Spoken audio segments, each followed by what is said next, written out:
Je suis né dans la ville de Salon de Provence.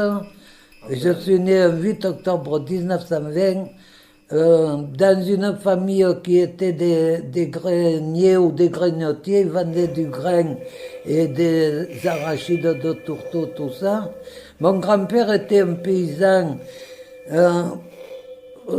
qui faisait aussi les foins du côté de la Croix ou des Pélissanes. Bon, et puis c'est à la guerre de 14, il s'est mis pour vendre du grain et mon père a continué ce chose. Bon.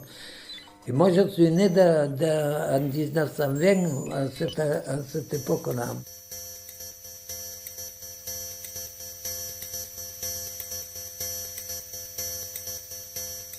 D'abord, on n'avait pas d'eau dedans, on n'avait pas de lumière, on n'avait qu'une lampe à pétrole et un petit réchaud à pétrole pour faire la cuisine et un petit poêle parce qu'on économisait le bois et on allait chercher l'eau à la fontaine qu'il fallait traverser une route, aller avec des bois chercher l'eau. Donc, on économisait l'eau. On se lavait dans une casserole ou un petit plat où on faisait la vaisselle, donc c'était pas propre cette chose-là.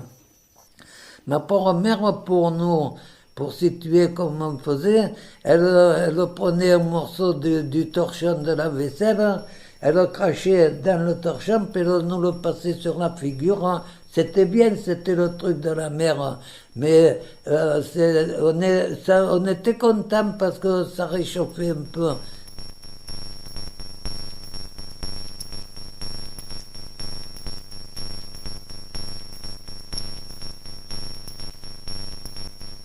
Mon pauvre père, il y était presque jamais, parce que la nuit, il partait pour aller dans des réunions politiques. Donc on était qu'à trois là-dedans, parce que j'avais une sœur plus jeune.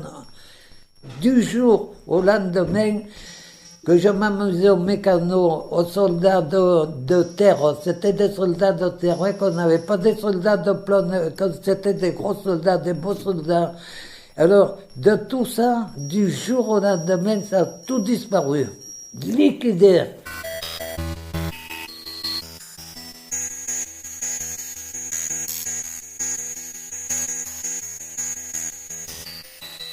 Ce qui m'a fait aller dans l'école d'art, c'est que mon pauvre père buvait et à ce moment-là, il y avait la tuberculose.